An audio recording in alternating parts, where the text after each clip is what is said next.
আসসালামু আলাইকুম ওয়া রাহমাতুল্লাহি ওয়া বারাকাতুহু। প্রিয় প্রতিফল চ্যানেলের শ্রোতা বন্ধুরা, আশা করি আল্লাহ পাকের অশেষ রহমতে আপনারা সকলেই ভালো আছেন। প্রিয় বোনেরা, অশ্লীলতা ও বেহায়াপনা যখন কোনো জাতির মাঝে ব্যাপক আকার ধারণ করে, আল্লাহ তাআলা এই অপরাধটিকে সহ্য করেন না। অতীতেও আল্লাহ তাআলা বেহায়াপনাকে সহ্য করেননি।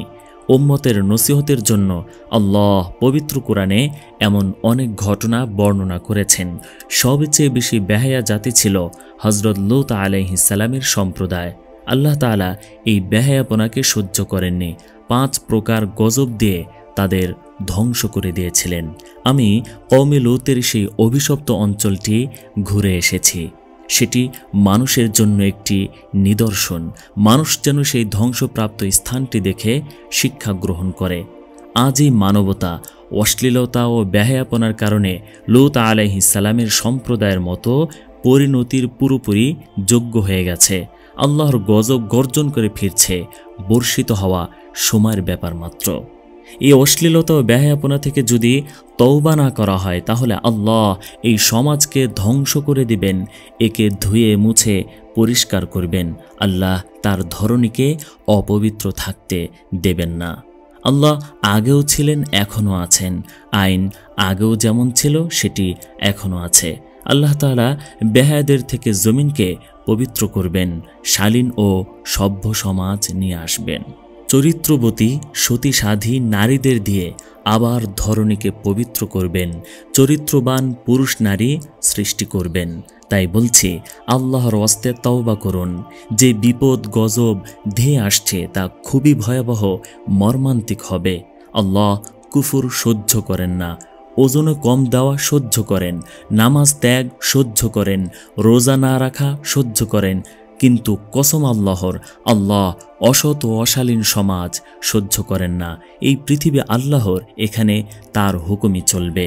আল্লাহ নিজে লজ্জাশীল, আত্মমর্যাদা সম্পন্ন। নির্লজ্জতা ও বেহায়াপনাকে তিনি সহ্য করেন না।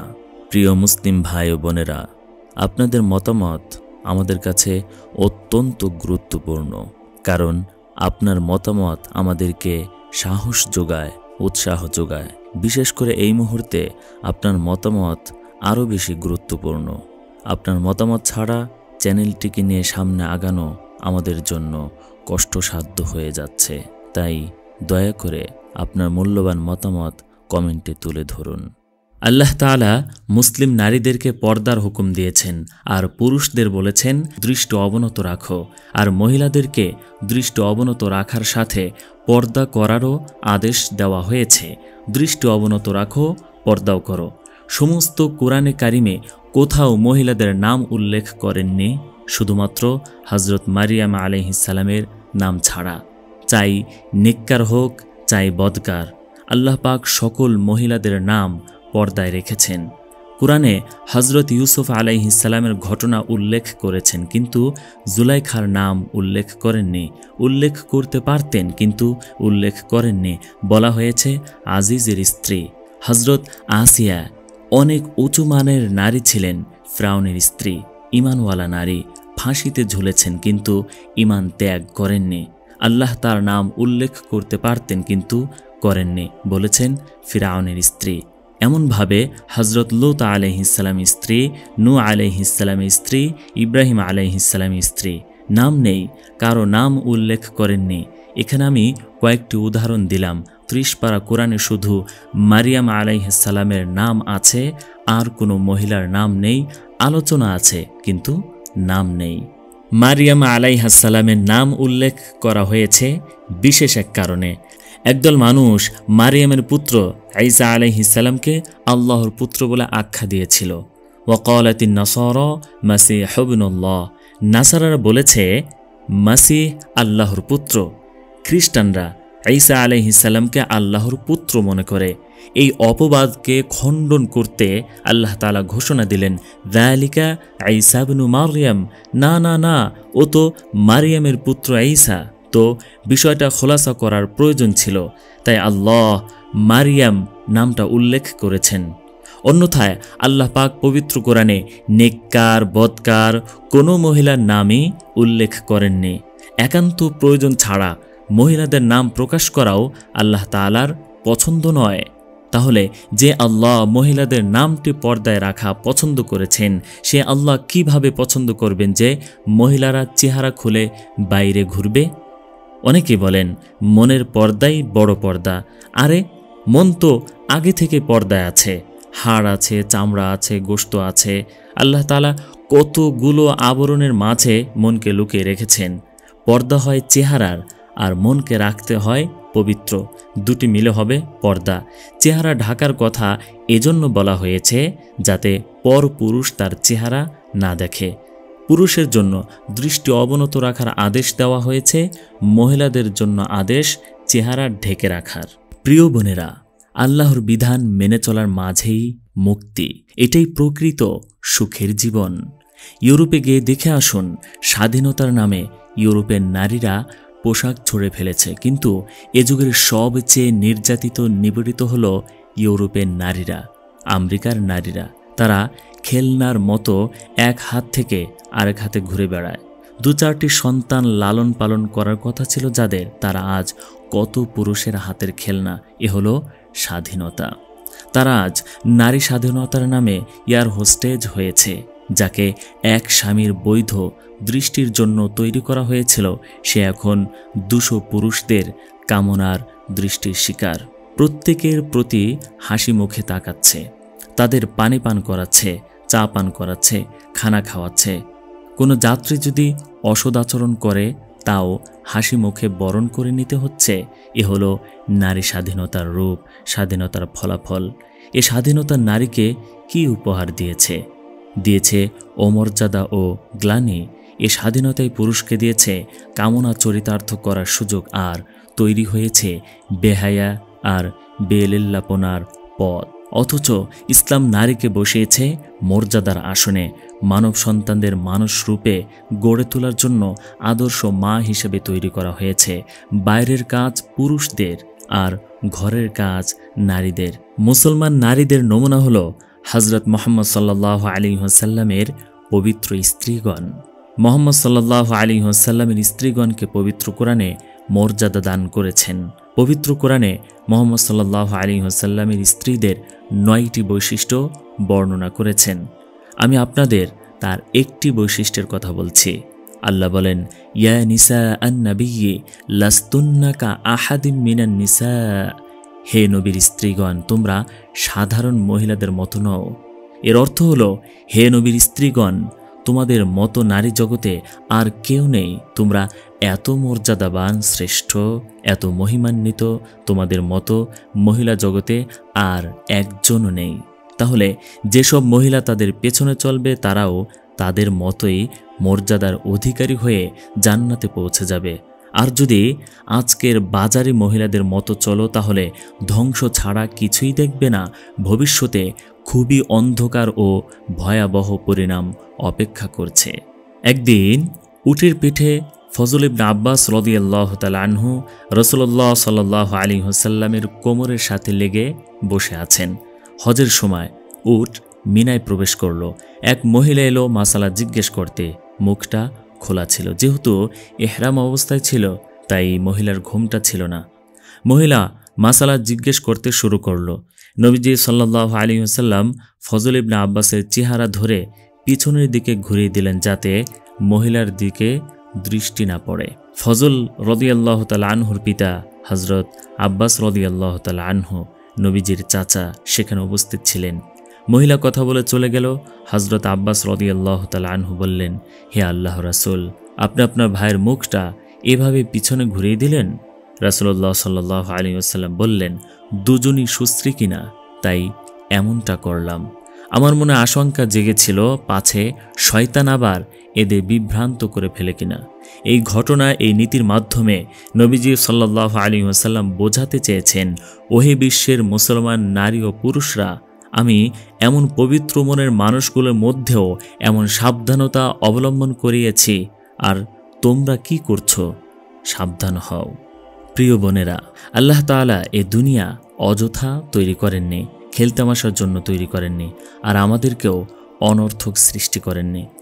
আমাদের লাগামহীনভাবে তো ছেড়ে দেননি যে যা ইচ্ছা করব, একেবারে মুক্ত স্বাধীনভাবে যা ইচ্ছা করব, না, এমনটা ভাবার কোনো কারণ নেই। ওয়ালা তাহসাবান্নাল্লাহা গাফিলান আম্মা ইয়ামালুয যালিমুন, জালেমরা যা করে সে সম্পর্কে আল্লাহকে বেখবর মনে করো না। জালেম জুলুম করছে, কেউ ধরছে না। আমরা কি ভাবছি গোপনে অন্যায় করব, কে দেখবে? আধার রাত, সবাই ঘুমিয়ে, কে দেখবে? কেউ দেখবে না। আরে বেখবর, যে দেখার সে দেখছেন। অবশ্যই একদিন তিনি তোমার লাগাম টেনে ধরবেন। সেদিন তোমার কোনো শক্তি থাকবে না, শক্তিহীন হয়ে পড়বে তুমি, অসহায় হয়ে যাবে। সব শক্তির উৎস যে আল্লাহ, যে আল্লাহ আমাকে শক্তি দিয়েছিলেন, তিনি যখন সেই শক্তি কেড়ে নেবেন তখন আমাদের মতো অসহায় আর কেউ থাকবে না। মদিনার এক নারীর কথা আপনারা শুনে থাকবেন হয়তো, হজরত ওমর ফারুক রাদিয়াল্লাহু তাআলা আনহু এর সময়কার ঘটনা। মদিনার অলিগলি ছদ্মবেশে ঘুরছেন হজরত ওমর রাদিয়াল্লাহু তাআলা আনহু, খলিফাতুল মুসলিমিন। নির্জন নীরবতা চারদিকে। হাঁটছিলেন হজরত ওমর রাদিয়াল্লাহু তাআলা আনহু। রাতের নীরবতা ভেদ করে একটি ঘর থেকে দুজন নারীর কথাবার্তার আওয়াজ আসছে। দাঁড়িয়ে গেলেন হজরত ওমর রাদিয়াল্লাহু তাআলা আনহু। শুনছেন দুটি নারীর কথা। মা মেয়েকে বলছে, দুধে একটু পানি মিশিয়ে নাও, তাতে কিছু টাকা বেশি পাওয়া যাবে। মেয়ে উত্তর দিল, এটা করা অন্যায়, প্রতারণা। তাছাড়া খলিফা হজরত ওমর রাদিয়াল্লাহু তাআলা আনহু বলেছেন, কেউ যেন দুধে পানি মিশিয়ে বিক্রি না করে। মা বলছে, আরে এত রাত্রে খলিফা ওমরকে আর দেখছেন যে তুমি দুধে পানি মিশিয়েছ? মেয়ে এবার জবাব দিল, খলিফা ওমর দেখছে না, কিন্তু আল্লাহ তাআলা তো দেখছেন। এসব কথোপকথন শুনে হজরত ওমর রাদিয়াল্লাহু তাআলা আনহু উৎফুল্ল মনে ফিরে গেলেন। এই অন্ধকার রজনীতে তিনি খুঁজে পেয়েছেন এক খণ্ড হীরা। পরের দিন হজরত ওমর রাদিয়াল্লাহু তাআলা আনহু নিজের ছেলে হজরত আবদুল্লাহ বিন ওমরের সাথে সেই মেয়ের বিয়ে পড়িয়ে দিলেন।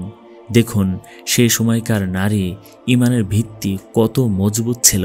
নিঝুম রাতের ঘটনা আজ 1400 বছর পরও আমাদের জন্য এক শিক্ষা। প্রিয় বোনেরা, আল্লাহ রাব্বুল আলামিনের কাছে কিছুই গোপন নেই, সব তিনি দেখেন। ঘরের ভেতর দরজা লাগিয়ে পর্দা দিয়ে যদি মনে করি আর কেউ দেখছে না, আমার পাপ কোনো মানুষ তো দেখছে না। আল্লাহ বলেন, মা ইয়াকুনু মিন নাজওয়া সালাসাতিন ইল্লা হুয়া রাবিউহুম, তোমরা তিনজন আছো, চতুর্থ জন আমি আল্লাহ। ওয়ালা খামসাতিন ইল্লা হুয়া সাদিসুহুম, তোমরা পাঁচজন, তাহলে ষষ্ঠ জন আমি আল্লাহ।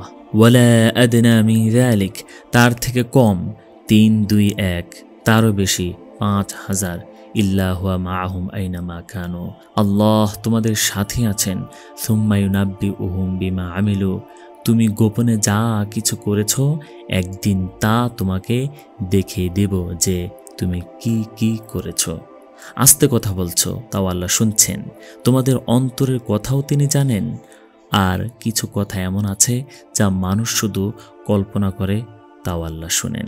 অথচ কল্পনা যে করছে সেও শুনে না।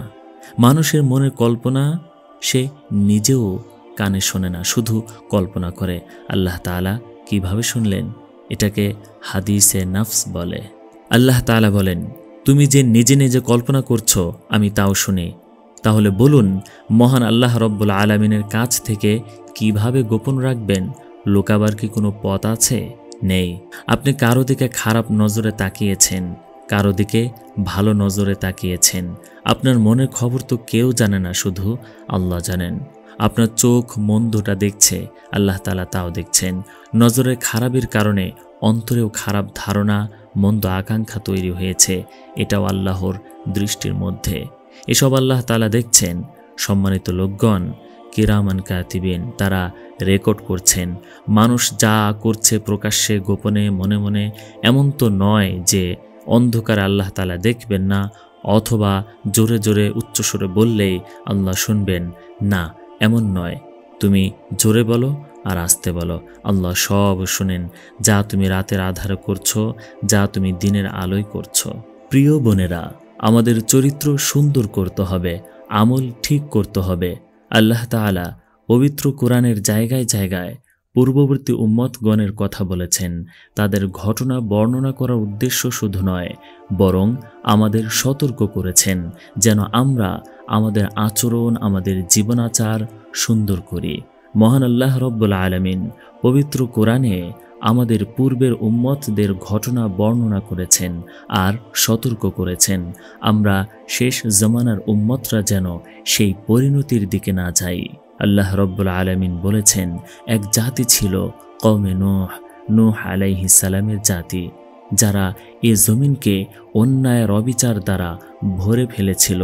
তারা আমার নবী নূহ আলাইহিস সালামকে বলল, ফাতিনা বিমা তাইদুনা ইন কুনতা মিনাস সাদিকিন, সে আযাব নিয়ে আসো যার ভয় আমাদের দেখাতে, এবং সেই আযাব নিয়ে আসো যার ওয়াদা তুমি করেছ। আল্লাহ তাআলা বলেন, এরপর আমার দিন এলো, ফাফাতাহনা আবওয়াবাস সামাই বিমাইম মুনহামির ওয়া ফাজ্জারনাল আরদা উয়ুনা ফালতাকাল মা আলা আমরিন কদ কুদির। আমি সমস্ত জমিনকে ফোয়ারা বানিয়ে দিলাম। জমিনের তল থেকে পানি উঠতে লাগলো, আসমান থেকে পানি নামতে লাগলো, আর সমস্ত দুনিয়ায় সেই পানি ছড়িয়ে পড়ল। এক তাফসিরের কিতাবে আছে, আমি পড়েছি, সেদিন যদি আল্লাহ তাআলা কারো উপর রহম করতেন তাহলে তা এক মহিলার উপরে রহম করতেন, যে মহিলা তার বাচ্চাকে কোলে নিয়ে পালিয়ে যাচ্ছিল। হয়তো কোথাও আশ্রয় পাওয়া যাবে, কোনো পাথরের উঁচুতে হয়তো বাঁচতে পারবে। মহিলা দৌড়ে দৌড়ে একটি উঁচু পাহাড়ে উঠল, যার থেকে উঁচু কোনো পাহাড় ছিল না। মহিলা বাচ্চাকে নিয়ে সেই পাহাড়ে উঠে বাঁচতে চাইল। একসময় বন্যায় তার পা ডুবিয়ে হাঁটু পর্যন্ত উঠে গেল, এরপর বুক পর্যন্ত। বাচ্চাটিকে পানি থেকে বাঁচানোর জন্য উপরে তুলে ধরল। পানি আরও বৃদ্ধি পেয়ে তার গর্দান পর্যন্ত উঠল। মহিলা বাচ্চাকে মাথার উপর তুলল, যদি বাচ্চা বেঁচে যায়। এরপর পানি মা সহ বাচ্চাকেও ডুবিয়ে দিল। দেখুন, গজবের ভয়াবহতা এমনই, বাচ্চাকেও ছাড়ে না, মাকেও না, দাপটি বিত্তশালীকেও না, অসহায় গরিবকেও না, সবাইকে বরাবর করে দেয়। হযরত নূহ আলাইহিস সালামের এক সন্তানও সে আযাবের শিকার। 3 বন্ধু পানি দেখে দৌড়ে এক পাহাড়ি সুড়ঙ্গে ঢুকে পড়ল। উপরের মুখ পাথর দিয়ে ভালো করে বন্ধ করে দিল, যাতে ভিতরে পানি না প্রবেশ করে। কিছুক্ষণ পর 3 জনেরই প্রচণ্ড পেশাবের বেগ হলো। অসহ্য হয়ে গর্তের ভেতরই 3 জন পেশাব করতে বসল। আল্লাহ 3 জনের পেশাব জারি করে দিলেন। পেশাব আসছেই, বেগও কমছে না। পেশাব করতে করতে তারা 3 জন নিজেদের পেশাবের বন্যায় মারা গেল। আজ আমাদের সাবধান হওয়ার সময় এসেছে। আমরা আজ এমন আযাবের উপযুক্ত হয়ে গেছি। কওমে আদ অনেক শক্তিশালী জাতি ছিল। এ শক্তি তাদের অহংকারী, দাম্ভিক আর জালেমে পরিণত করেছিল। তারা বলতে লাগলো, মান আশাদ্দু মিন্না কুওয়া, কেউ কি আছে আমাদের থেকে বড় শক্তিশালী? থাকলে আসো না, আমাদের কিসের ভয়? তখন আল্লাহ তাআলা বললেন, আওয়ালাম ইয়ারাও আন্নাল্লাহা খালাকাহুম হুয়া আশাদ্দু মিনহুম কুওয়া। হে আদ জাতি, না, যে তোমাদের সৃষ্টি করেছেন সে তোমাদের চেয়ে বড় শক্তিশালী। কওমে আদের যখন পাপের বোঝা পরিপূর্ণ হয়ে গেল, তাদের অহংকার, দাম্ভিকতা আর তাদের অন্যায় যখন সীমা ছাড়িয়ে গেল, তখন আল্লাহ তাআলা আযাবের দরজা খুলে দিলেন। দুর্ভিক্ষ মহামারী এসে গেল, দারিদ্রতা বাড়তে লাগলো, অনাহার পিপাসা তাদের পাগল করে তুলল। তারা আমাদের মতো দেহের মানুষ ছিল না। 30-40 হাত পর্যন্ত লম্বা হতো, 800-900 বছর বাঁচত, বৃদ্ধ হতো না, অসুস্থও হতো না, দাঁত পড়তো না, দুর্বল হতো না, চোখের তেজ কমতো না, সুস্থ সবল অবস্থায় শুধু মারা যেত। মৃত্যু ছাড়া তাদের আর কোনো সমস্যা হতো না। দুনিয়ার সমস্ত সুখ তারা ভোগ করত। সেই জাতি এখন আল্লাহর আযাবে নিপতিত। ক্ষুধায় কাতর হয়ে হালাল হারাম সব খেতে লাগলো। কুকুর খাওয়া শুরু করলো, বিড়াল খেয়ে, ইঁদুর খেয়ে জীবন বাঁচাতে শুরু করলো। বৃষ্টি নেই, খেতে ফসল নেই, খাদ্য নেই, অভাবের তাড়নায়, ক্ষুধার যন্ত্রণায় সামনে যা পেত সব খেয়ে ফেলত। এরপরও বৃষ্টি হলো না, জমিনে ফসল হলো না। এ অবস্থায় গাছের ছাল পাতা পর্যন্ত খেতে লাগলো, তাও শেষ হয়ে গেল, কিন্তু রহমতের বৃষ্টি হলো না। তখন তারা বাধ্য হয়ে বাইতুল্লাহ শরীফে গেল, বলল, আমাদের বৃষ্টি দাও, আল্লাহ বৃষ্টি দাও। তারা এমন আগেও করেছিল, বিপদ আসলে আল্লাহর কাছে সাহায্য চাইত, পরে সব ভুলে আবার মূর্তি পূজা করত। আল্লাহ তাআলা তাদের কথা শুনে 3টি মেঘ খণ্ড আকাশে তাদের দেখালেন, বললেন, বলো কোনটি নেবে, যে কোনো একটি বেছে নাও, একটি সাদা, একটি লাল, একটি কালো। তারা নিজেদের মধ্যে আলোচনা করল, বলল, সাদা মেঘে কিছুই নেই, লালটি বাতাস বইবে, আর কালো মেঘ থেকে বৃষ্টি হয়, আমরা কালোটি নিলাম। আওয়াজ এলো, পৌঁছে যাবে। তারা বাড়ি পৌঁছে গেল। তারা বলতে লাগলো, বৃষ্টি হবে, আমাদের অভাব দূর হবে, জমিন ফসল দিবে। এরপর একদিন বৃষ্টি এলো, আল্লাহ তাআলা বৃষ্টি দিলেন। তারা বলতে লাগলো, বৃষ্টি আসছে। ফালাম্মা রাআউহু আরিদাম মুস্তাকবিলা আওদিয়াতিহিম, তারা বলতে লাগলো, দেখো বৃষ্টি আসছে। হুদ আলাইহিস সালাম বললেন, বাল হুয়া মাস্তাআজালতুম বিহ, এটা বৃষ্টি নয়, আযাব, যা তোমরা আমার নবী হুদকে বলতে, কে আছে আমাদের থেকে বড়, কে আমাদের কি করবে, এখন তৈরি হও। এ হচ্ছে এক প্রলয়ঙ্কারী ঝড়, যার মাঝে রয়েছে ভয়াবহ আযাব। এ ঝড় তার মালিকের নির্দেশে সব কিছুই ধ্বংস করে দেবে। এখন দেখো তোমাদের রব কিভাবে তোমাদের ধ্বংস করেন। তাদের ঘরকে বাতাস উড়িয়ে নিয়ে গেল, তাদেরকেও বাতাস উড়িয়ে নিল। 60 হাত লম্বা লম্বা মানুষগুলোকে তুলার মতো বাতাসে উড়িয়ে নিল। বাতাসের প্রবল বেগে মানুষ একজনের সাথে আরেকজন টক্কর খাচ্ছে। কিছু লোক পাহাড়ি গর্তের ভেতর প্রবেশ করল। বাতাস সেই গর্তের ভেতর এমন জোরে প্রবেশ করল, বাতাসের প্রচণ্ডতা এত বেশি ছিল যে গর্তের ভেতর বাতাস ঢুকে ভেতরে যা কিছু ছিল সব বের করে নিয়ে আসলো। তারা বাতাসে উড়ছে, মাথায় মাথায় টক্কর খাচ্ছে, মাথা ফেটে যাচ্ছে, চেহারা থেতলে গেছে। এরপর আযাবের ফেরেশতা মানুষগুলোকে উল্টিয়ে জমিনের ওপর ফেলে দিল। মাথা আলাদা হয়ে গেল, শরীর আলাদা হয়ে গেল। এরপর মহান রব্বুল আলামিন উচ্চ সুরে বললেন, ফাহাল তারা লাহুম মিন বাকিয়াহ, আরও কি কেউ বাকি আছে? তাহলে দেখাও, তাকে খতম করে দেব। যদি একটি মানুষও বাকি থাকে তাকে খতম করে দেব। কেউ ছিল না, কিছুই ছিল না। আল্লাহর আযাব, আল্লাহর গজব সব ধ্বংস করে দিয়েছে। প্রিয় বোনেরা, এরপর এলো কওমে সামুদ জাতির পালা। তারা শুনেছিল আদ জাতিকে আল্লাহ তাআলা কঠিন আযাব দিয়ে ধ্বংস করেছেন, উড়িয়ে নিয়ে গেছেন। তাই সামুদ জাতি পাহাড়ের ভেতরে ঘর তৈরি করল। ভাবনা এমন ছিল যে ভেতরে বাতাস ঢুকবে না, আমাদের কে কি করবে, ভিতরে বাতাস ঢুকতে পারবে না। এরপরও নাফরমানে ছাড়ল না, আল্লাহ তাআলার শক্তির সাথে টক্কর দিল। আল্লাহ তাআলা তাদের জন্য বাতাসের গজব দিলেন না, দিলেন অন্যরকম আযাব। একজন ফেরেশতা পাঠিয়ে দিলেন। ফেরেশতা এমন উচ্চ স্বরে চিৎকার দিল যে সামুদ জাতির কলিজা ফেটে গেল, চেহারা নীল হলো ভয়ে। মুহূর্তের মধ্যে আল্লাহ তাদের হালাক করে দিলেন। তাদের চালাক পাহাড়ের গভীরে ঘর করেও তারা নিজেদেরকে আল্লাহর আযাব থেকে বাঁচাতে পারল না। আল্লাহর ক্ষমতার কাছে সব কৌশলই ব্যর্থ হলো।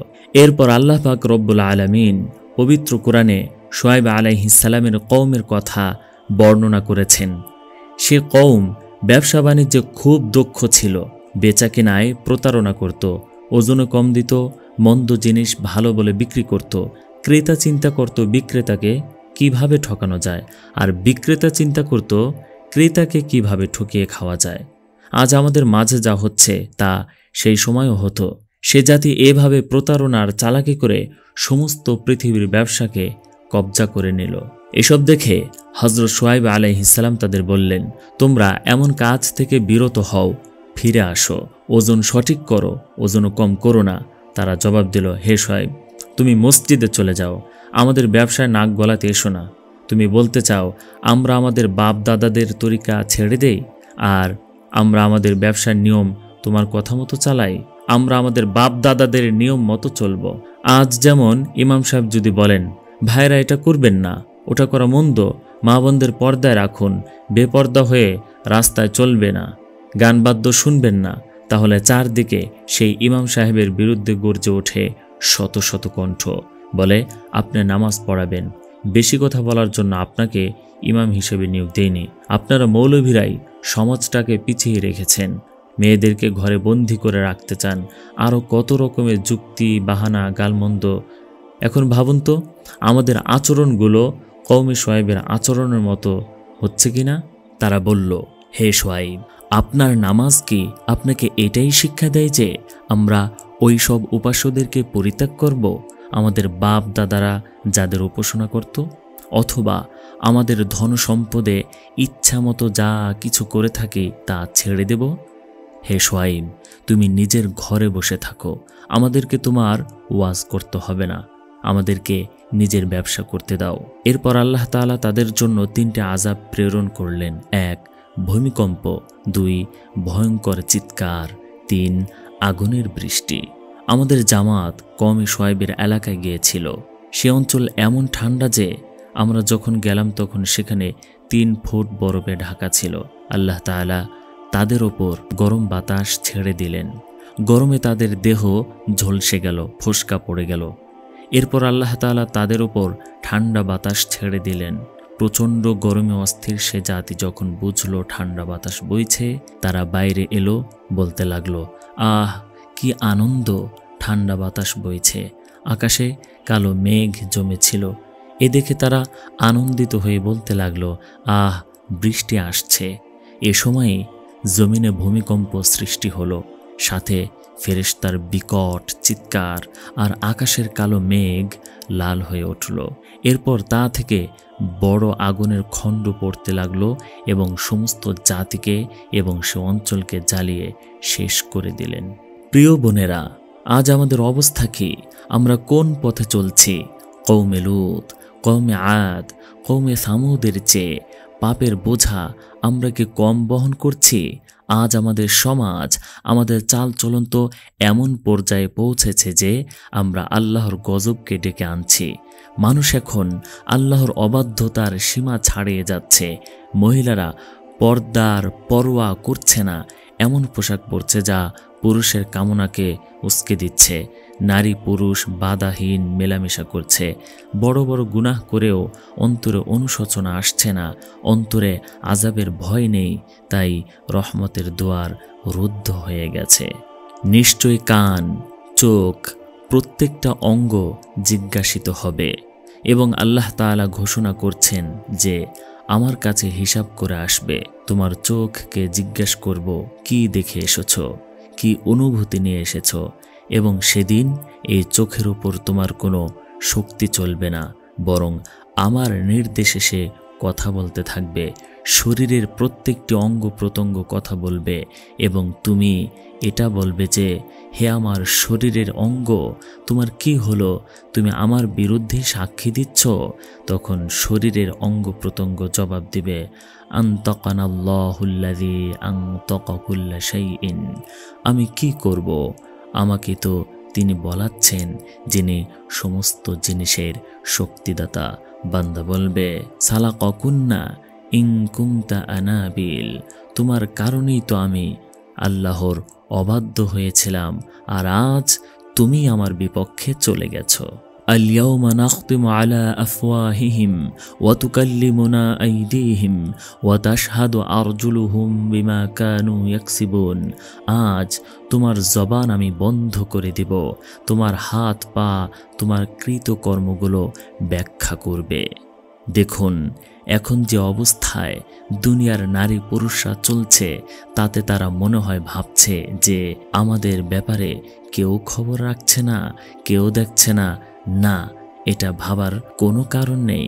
আল্লাহ তাআলা সব দেখছেন, আমাদের সব কিছু মহান রব্বুল আলামিনের দৃষ্টির মধ্যে আমরা প্রকাশ্যে বা গোপনে যা করছি তা দেখছেন।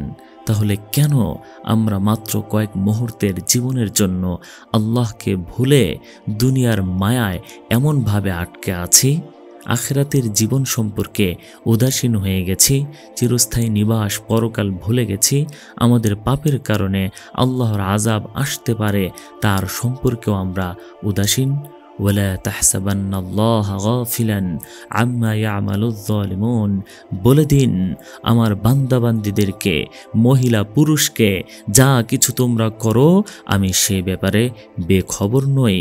কথা হলো, তাহলে আল্লাহ শাস্তি দিচ্ছে না কেন? পাকড়াও করার দিন একদিন আসবে। এখন তোমাদেরকে সুযোগ দেওয়া হচ্ছে, এখন তোমাদের ছাড় দেওয়া হচ্ছে। যেদিন তিনি আমাদের পাকড়াও করবেন, সেদিন আমাদের অসহায়ত্বের সীমা থাকবে না। যারা কুচক্র করে তারা কি এই বিষয়ে ভয় করে না যে আল্লাহ তাদেরকে ভূগর্ভে বিলীন করে দেবেন, অথবা এমন আযাব অবতীর্ণ করব যার সম্পর্কে তোমরা কল্পনাও করতে পারবে না? প্রিয় বোনেরা, আমরা যদি মনে করি আল্লাহ তাআলা তো দয়ালু, রহমান ও রহিম, বান্দার পাপ তিনি ক্ষমা করবেন, দুনিয়াতে পাপ করলে ফেরেশতাগণ শাস্তি দেন না, এই সুযোগ যদি আমরা গুনাহ করি, তাদের জন্য সাবধানতা, কারণ তিনি মহাপরাক্রমশালী আল্লাহ রব্বুল আলামিন। তার নিয়ন্ত্রণ আমাদের গর্দানে, আমাদের অন্তরে, দেমাগে, চিন্তায়, চেতনায়, শরীরে প্রত্যেকটি পশমের গোড়ায় গোড়ায় তার নিয়ন্ত্রণ। আল্লাহ তাআলা আমাদের পূর্ণ নিয়ন্ত্রক। আজ যে চোখে মন্দ দেখছি, আল্লাহর গজবের থাপ্পড় যদি এসে যায়, তাহলে আমার চোখ দুটি বেরিয়ে আসবে, ছিটকে পড়ে যাবে, আমি অন্ধ হয়ে যাব। আমাদের বাহাদুরি শেষ। যে কান দিয়ে গান শুনি, যদি আল্লাহর গজবের তীর এসে কানকে স্তব্ধ করে দেয়, আমি বধির হয়ে যাব, শেষ হয়ে যাবে আমার উদ্যত আচরণ। আসুন ছেড়ে দেই এসব গান বাজনা, ছেড়ে দেই চোখের পাপ, হাতের পাপ, মুখের পাপ। মনে রাখবেন, বান্দা চরম অবাধ্য হলে আল্লাহ তাআলার গজব নেমে আসে। তাহলে গুনাহ ছাড়তে হবে, আল্লাহ তাআলাকে রাগান্বিত করা যাবে না, আল্লাহর আযাবের ভয় অন্তরে থাকতে হবে, আর আল্লাহর রহমতের আশা অন্তরে রাখতে হবে। আযাবের ভয় এমন থাকবে, হায় যদি আমি হাত দ্বারা এই নিষিদ্ধ কাজ করি, তাহলে যদি আল্লাহ তাআলা আমার হাতকে অবশ করে দেন, তাহলে আমার কি উপায় হবে? আর এই পা দ্বারা কোনো অন্যায় করলে আগে ভাবতে হবে, হায় যদি আল্লাহ তাআলা আমার পা অবশ করে দেন। এমন আযাবের নিদর্শন তো দুনিয়াতে বহু আছে। হাত দ্বারা অন্যায় করার কারণে হাত অবশ হয়ে গেছে, পা অবশ হয়ে গেছে, জবান বন্ধ হয়ে গেছে, চোখের আলো নিভে গেছে। এসব আযাবের ভয় আমাদের অন্তরে থাকতে হবে। রাসূলুল্লাহ সাল্লাল্লাহু আলাইহি ওয়াসাল্লামের সময়কালের ঘটনা। এক ইহুদি সর্দার ষড়যন্ত্র করল, রাসূলুল্লাহ সাল্লাল্লাহু আলাইহি ওয়াসাল্লামকে হত্যা করবে। এক ইহুদি বলল, আমি রাসূলুল্লাহ সাল্লাল্লাহু আলাইহি ওয়াসাল্লামকে অন্যদিকে মনোযোগ আকর্ষণ করে রাখবো, এই সুযোগে তুমি তাকে কতল করে ফেলবে। তারা গেল, একজন রাসূলুল্লাহ সাল্লাল্লাহু আলাইহি ওয়াসাল্লামের সাথে কথা বলতে লাগলো, আরেকজন তরবারির বাটে হাত দিল, সে হাত আর নড়ল না, তরবারির বাটে হাত আটকে গেল। সে ইহুদি অনেক চেষ্টা করেও হাত আর উপরে তুলতে সক্ষম হয়নি। হযরত ইব্রাহিম আলাইহিস সালাম স্ত্রী সারাকে জালেম বাদশাহ ধরে নিয়ে গেল। তার মনে খারাপ ইচ্ছা ছিল। আল্লাহ তাআলা হযরত ইব্রাহিম আলাইহিস সালামের সামনে কুদরতের দরজা খুলে দিলেন। ইব্রাহিম আলাইহিস সালাম দেখলেন, যখন বাদশাহ খারাপ নিয়তে হযরত সারাকে ধরতে হাত বাড়িয়েছে, আর তার হাত অবশ হয়ে ঝুলে পড়ছে, আবার হাত বাড়িয়েছে, আবারও এইভাবে হাত অবশ হয়ে পড়ল। তাহলে দেখুন, আল্লাহ তাআলা যেভাবে এই জালেমদের শাস্তি দিয়েছেন, তেমনিভাবে আল্লাহ তাআলা সব পাপীকেও আযাবে নিমজ্জিত করতে পারেন। তিনি শক্তিশালী, ক্ষমতাধর, মহাপরাক্রমশালী। ওয়ালা তাহসাবান্নাল্লাহা গাফিলান আম্মা ইয়ামালুয যালিমুন। হে জালেমগণ, আল্লাহকে গাফিল মনে করো না। এসব কাজ যা আমি বলেছি সব জুলুম, অন্যায়। গান শোনাও একটু অন্যায়। আরে আল্লাহর বান্দা, এর থেকে বড় জুলুম আর কি হতে পারে যে আল্লাহর আদেশ নিষেধকে তোয়াক্কা করল না। আরে আল্লাহর বান্দা বান্দিরা, শোনো, এই গান, বাদ্য, নাচ গানকে যেসব সম্প্রদায় নিজেদের ধ্যান জ্ঞান করে নিয়েছিল, সেসব জাতি বরবাদ হয়ে গেছে। দুনিয়ার ইতিহাস পড়ো, দেখবে যেসব সম্প্রদায় সারাক্ষণ গান বাজনার সাধনায় মগ্ন থাকত, যে জাতির সন্তানরা হাতে সানাই, গিটার নিয়ে চলাফেরা করত, তাদের হাত পা, তাদের হাঁটা চলা নিয়ন্ত্রণ হতো সুরের তালে, এবং নাচনেওয়ালি বাইজিদের গানের মজলিস থাকত জমজমাট। সেই জাতির অবস্থা আকাশ জমিন দেখেছে। আকাশ সাক্ষী, জমিন সাক্ষী, বাতাস সাক্ষী, এই ভূমির বিশালতা সাক্ষী, বসন্তের উজ্জ্বলতা সাক্ষী। সে জাতির ওপর ধ্বংস এসেছে, সে জাতির ওপর গজব এসেছে, সে জাতি নিঃশেষ হয়ে গেছে। কোনো শক্তি তাদের বাঁচাতে পারেনি, তাদেরকে তাদের পারমাণবিক শক্তিও বাঁচাতে পারেনি। বৈজ্ঞানিক কৌশলও কাজে আসেনি, রাজনীতিও কাজে আসেনি। কাফের হোক আর মুশরিক হোক, যে জাতি গান বাদ্য রাগ রাগিনী নিয়ে মশগুল, যে জাতি জিনা ব্যভিচারে মশগুল, যে জাতি সুদ ঘুষের বিনিময়ে কাজ করায়, আল্লাহ তাআলা তাদের শিকড়সমূহ নির্মূল করে দেবেন। আল্লাহ তাআলা সে জাতির ওপর কঠিন থেকে কঠিন আযাব গজব বর্ষণ করেন। এসব দুর্ভাগাদের না দুনিয়াতে সম্মান আছে, না আখেরাতে সম্মান আছে।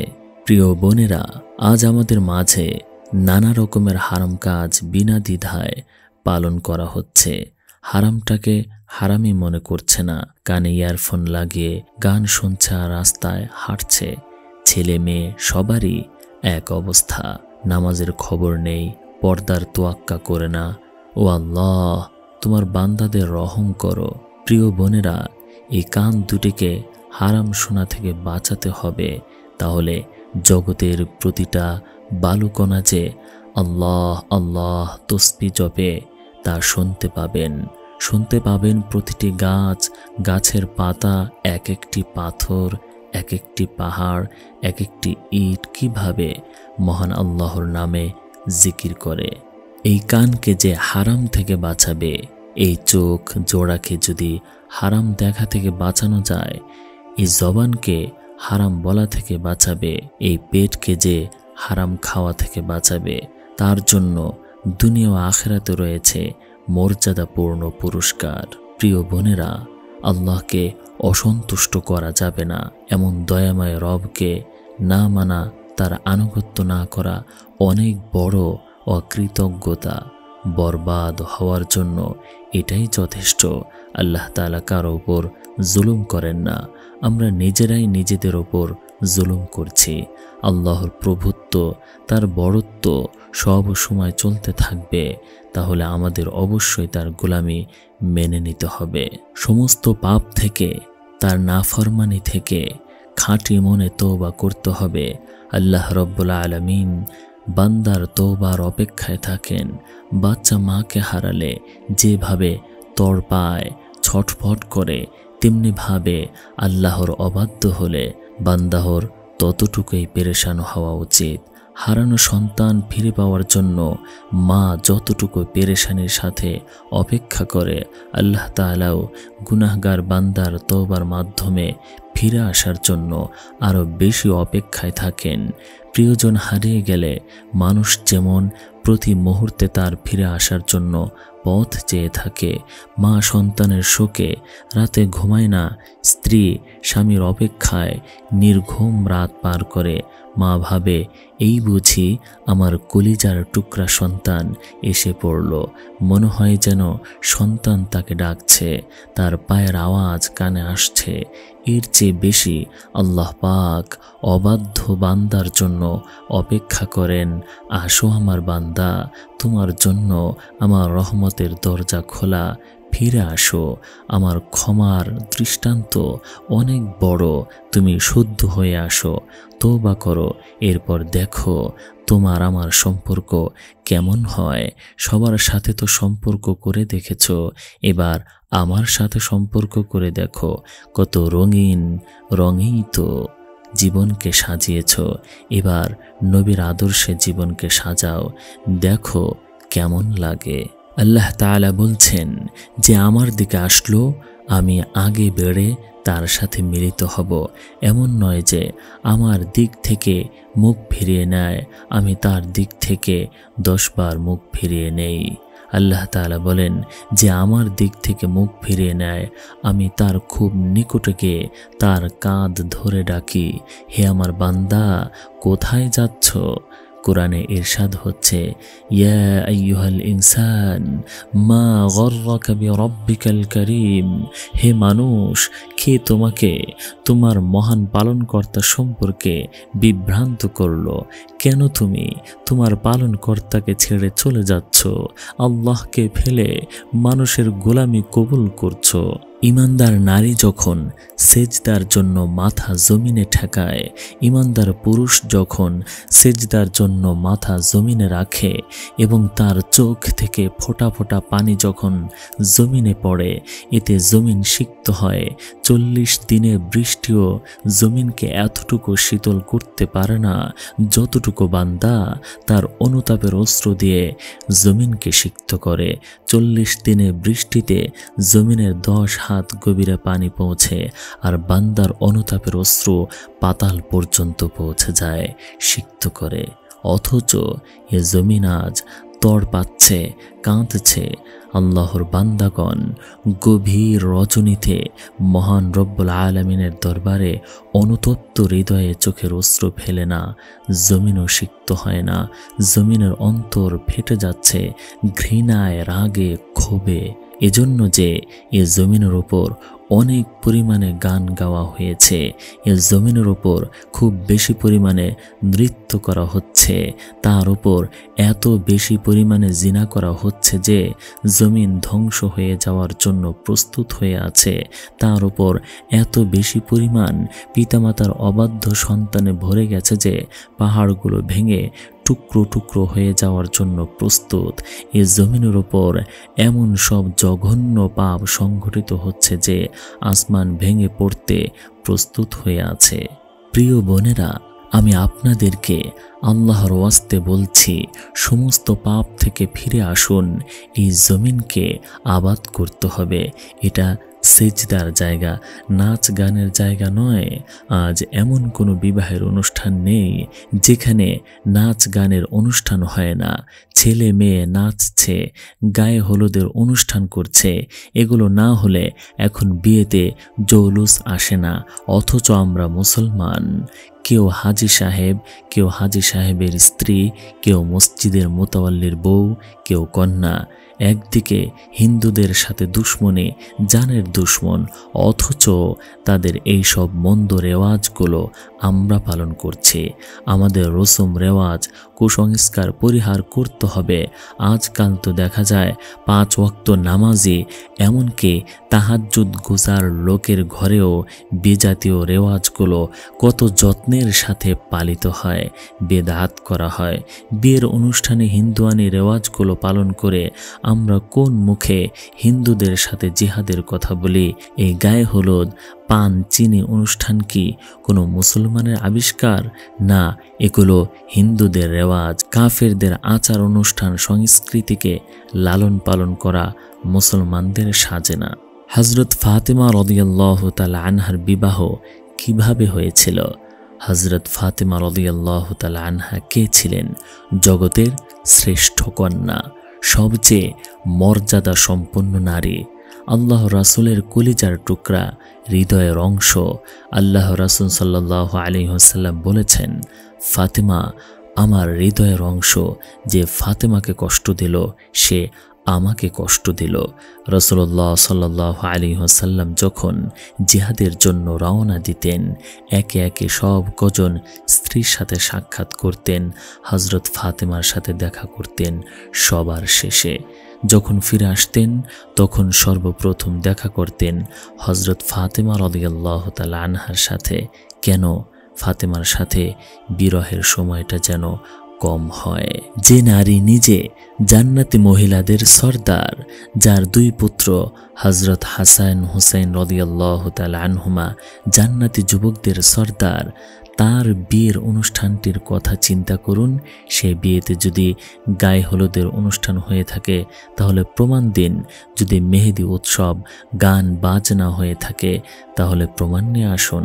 আজকের সামাজিক অবস্থাটা আমরা এমন করে ফেলেছি যে বিয়ে শাদিতে এসব গায়ে হলুদ, গান বাজনা অনুষ্ঠান না করলে মনে করি যে হায় আমার ইজ্জত গেল, হায় আমার নাক কান কাটা গেল।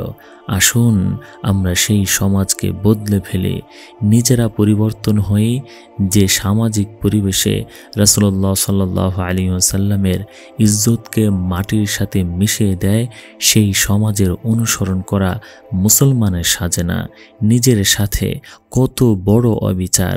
এসব রেওয়াজ কেউ পালন করছে জেনে, সামাজিকতা রক্ষার ভয়ে, কেউ না জেনে। প্রিয় বোনেরা, আজ বিয়েতে আমরা পাত্রের যোগ্যতা বলতে যা যা জানতে চাই তা হলো ছেলেটি কি করে। এটা দেখি না ছেলেটা কেমন, তার চরিত্র কেমন, আচরণ কেমন, দিনদার কিনা। অথচ এই দিনদারিটাই হওয়া উচিত ছিল পাত্রপাত্রীর যোগ্যতার সবচেয়ে বড় মাপকাঠি। জিজ্ঞেস করি ছেলে কি করে, উত্তর যদি হয় এমন উচ্চপদস্থ সরকারি চাকরি করে বা বড় ব্যবসায়ী, কারখানার মালিক, তাহলে বলি ব্যাস ঠিক আছে, ছেলের যোগ্যতা আছে, এখানে সম্বন্ধ হতে পারে। আরে মেয়েরা তো অর্থ সম্পদ দ্বারা জীবনযাপন করে না, মেয়েরা জীবনযাপন করে চরিত্র দ্বারা। কোটি কোটি টাকার মালিকদের প্রাইভেট বাংলোয় গিয়ে কান পেতে শুনবে সেসব অট্টালিকার দরজা জানালাগুলো কাঁদছে, কারণ সেখানকার বাসিন্দারা দিন শিখেনি। কোটি কোটি টাকার কাছে বিয়ে দিয়েছিল পিতামাতা, সে অর্থবিত্ত কন্যার সুখ দিতে পারেনি। চরিত্রহীনতা আর লাম্পট্যের শীতল আগুনে সংসারটিকে পুড়িয়ে ছাই করে দিয়েছে। অর্থ বৈভব জীবনে সুখ দিতে পারে না যদি উত্তম চরিত্র না থাকে। জীবনে সুখ আসে উত্তম চরিত্রের পথ ধরে।